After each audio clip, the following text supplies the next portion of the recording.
Olá pessoal, tudo bem?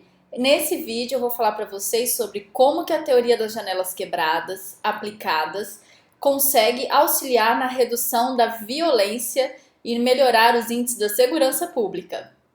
Então, eu sou a Grazi Carvalho, Master Coach Cidades Inteligentes, e a teoria das janelas quebradas, ela é uma teoria que ela foi resultado de um projeto de pesquisa na Universidade de Stanford, nos Estados Unidos. E lá em Stanford, dois pesquisadores, eles tinham como objetivo, eles tinham uma hipótese, né? Que é a hipótese de que a violência e o sentimento de insegurança, ele é maior nas comunidades que têm menor potencial aquisitivo. E aí eles quiseram testar essa hipótese, né? Como um projeto de pesquisa, foram testar a hipótese. Aí o que eles fizeram? Eles pegaram dois carros iguais e aí colocou um no Bronx, que é uma das comunidades na época com maior índice de violência e de menor poder aquisitivo no estado de Nova York, e um em Palo Alto, que é justamente um dos bairros mais ricos do estado de Nova York. E aí a ideia foi, vamos colocar esses carros que são iguais, um no Bronx e um em Palo Alto, e vamos ver o que acontece. A hipótese é que no Bronx esse carro seria depredado e em Palo Alto não. Aí o que aconteceu? Eles deixaram o carro lá e voltaram 2 dias depois. No Bronx, o carro estava totalmente depredado, arrancaram tudo do carro, e em Palo Alto ele estava extremamente intacto. E aí a primeira hipótese foi de que sim, estava se confirmando aquela hipótese de que comunidades mais carentes elas têm um índice de violência maior e é algo natural delas. Só que aí um dos pesquisadores teve uma ideia. Ele falou assim: e se a gente quebrar uma janela no carro de Palo Alto? O que será que vai acontecer? E aí, gente, ele foi lá, quebrou a janela do carro, deixou o carro lá e 2 dias depois ele voltou. E aí a hipótese era, se a questão da violência ela está relacionada com baixo poder aquisitivo, não interessa se esse carro está com janela quebrada ou não, nada vai acontecer com ele. Agora, se não é real, se não é a única questão que está relacionado com a segurança pública, é a questão de poder aquisitivo, então algo vai acontecer com esse carro.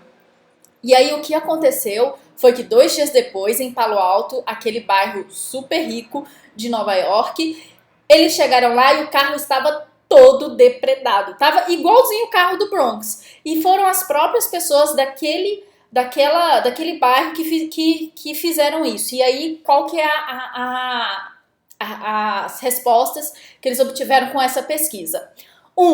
Que os índices de segurança pública não está relacionado com poder aquisitivo. Morar em uma comunidade de menor poder aquisitivo não é o que significa que aquilo ali vai ser violento ou não. Essa foi a primeira coisa. A segunda questão que eles identificaram é o que faz o índice de violência aumentar é a sensação e a percepção de que ninguém está tomando conta, de que ninguém está olhando, de que eu posso fazer qualquer coisa e aquilo ali não vai me trazer nenhum impacto. E aí, o que aconteceu? Em Nova York, no início dos anos 40, mais ou menos, o pessoal, se eu não me engano, foi mais ou menos nessa década, o pessoal estava tendo vários problemas. Nova York estava como uma das cidades mais violentas do mundo. E aí assumiu um prefeito e um gerente da polícia, assim, do departamento de polícia, e esse cara conhecia a teoria das janelas quebradas e ele resolveu aplicar em Nova York para saber qual seria o impacto disso. E aí ele começou a aplicar a teoria das janelas quebradas, por exemplo, no metrô, porque muitas pessoas entravam no metrô e não pagavam a passagem. E aí virava aquele caos, né, lá dentro. E qual que é a sensação? O ser humano, ele tende a modelar as 5 pessoas com as quais ele mais convive. Então, se você todo dia passa em um determinado ambiente e vê pessoas pulando a catraca e nada acontecer com elas, a tendência é que você vai querer fazer a mesma coisa. E aí, em Nova York, isso virou virou uma coisa muito maluca. E aí, o policial, o que ele fez? eles colocaram delegacia móvel na porta da estação do metrô. E aí, todo mundo que pulava a catraca, o policial ia lá, pegava a pessoa e fazia uma ocorrência. E eles fizeram isso durante 3 semanas. Porque tudo isso, gente, está relacionado com algumas pesquisas que falam que para você poder mudar um comportamento ou implantar um novo hábito, você só precisa de 21 dias de aplicação desse novo hábito, desse novo comportamento. E aí, a partir de 21 dias, esse novo comportamento vira um hábito. E aí, eles fizeram isso por 21 dias lá em Nova York. Então, deixou a delegacia móvel na porta lá da estação do metrô. E todo mundo que pulava catraca, e gente, o metrô era tipo assim, $1, né, 35 centavos de dólar pra poder pagar a passagem. E aí o pessoal, só que assim, cara, pra que eu vou pagar? Se eu não pagar, não vai acontecer nada, eu vou pegar o metrô, ninguém vai me prender, ninguém vai acontecer nada, porque isso é muito pequeno, né? Então a polícia, ela tá pensando em coisas maiores, mas no caso da segurança pública, foi comprovado que é uma evolução.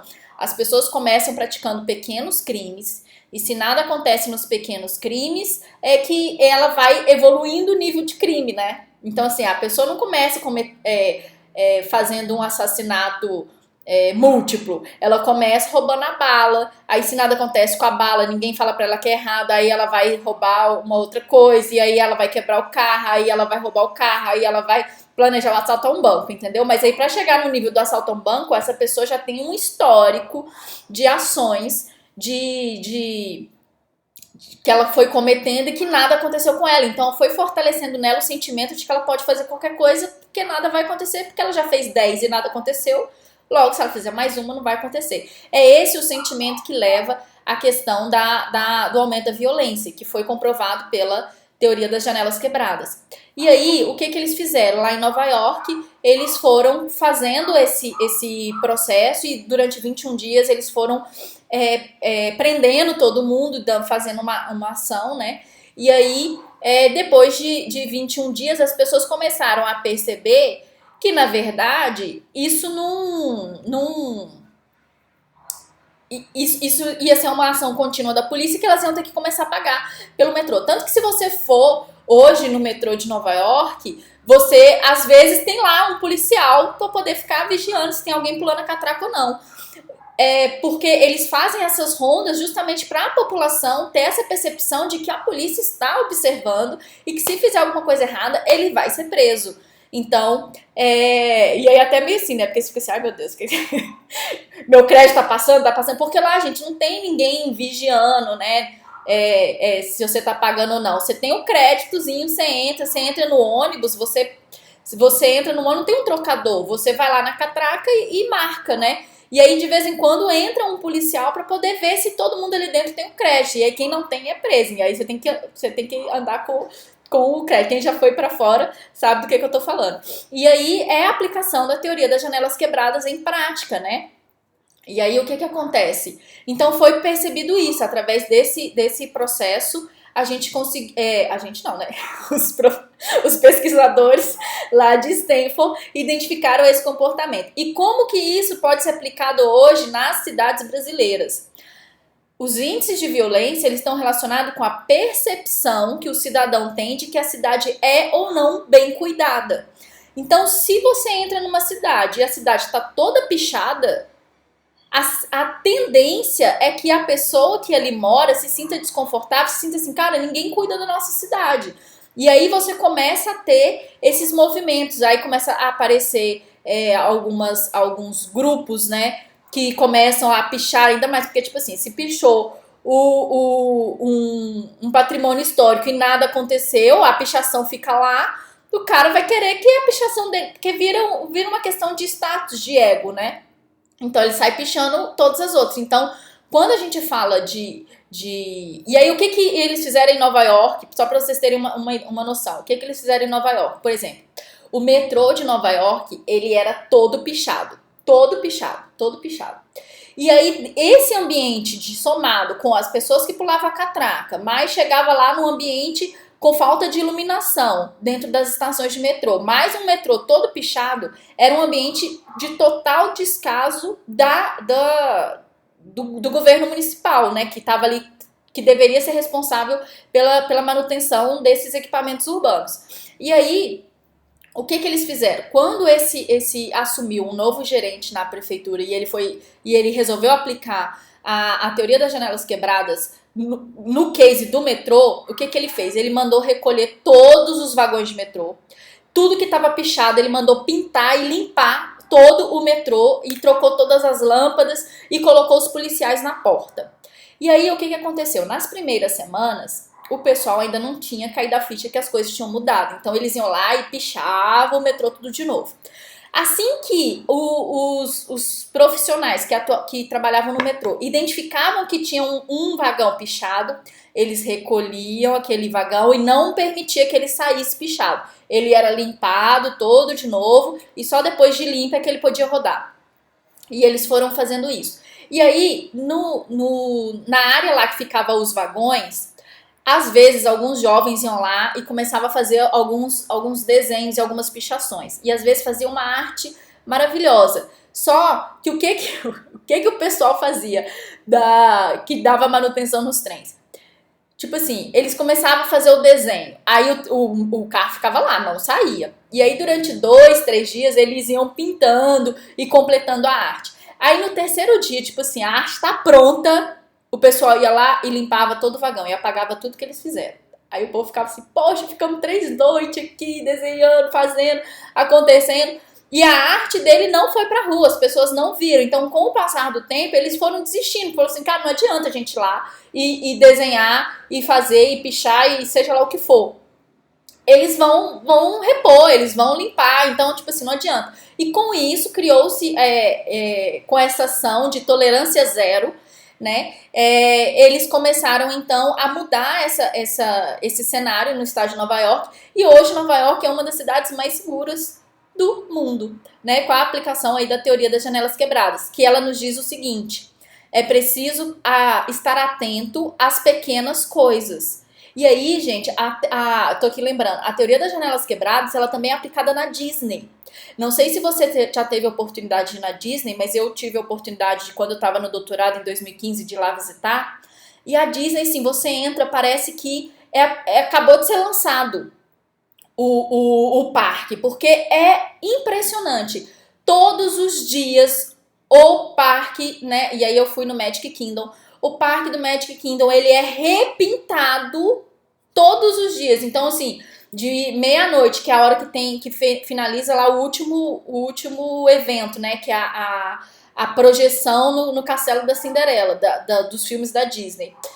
Quando acaba meia-noite, 6 horas da manhã, abre de novo os portões. De meia-noite às 6, todo o parque é repintado. E aí você chega, tá assim, os ladrilhos, tudo limpinho, tudo branquinho. Você fala assim, gente, como que consegue mais de sei lá quantas mil pessoas todos os dias nesse parque? E esse parque, assim, sem marca de mão, sem marca de sujeira, o paralelepípedo pintado de branquinho. Você entra no negócio e fala assim, caraca, o negócio é muito lindo. E aí é a aplicação da teoria da janela quebrada, porque você trabalhar na manutenção de pequenas coisas é muito mais barato do que você esperar o negócio depredar todo para poder depois ir lá resolver. Então essa também é uma das aplicações da teoria das janelas quebradas. E aí, por exemplo, você pode aplicar isso no seu município, convidando os moradores para poder fazer um multirão de limpeza da cidade, um multirão de pintura de fachadas, um multirão. E aí você pode,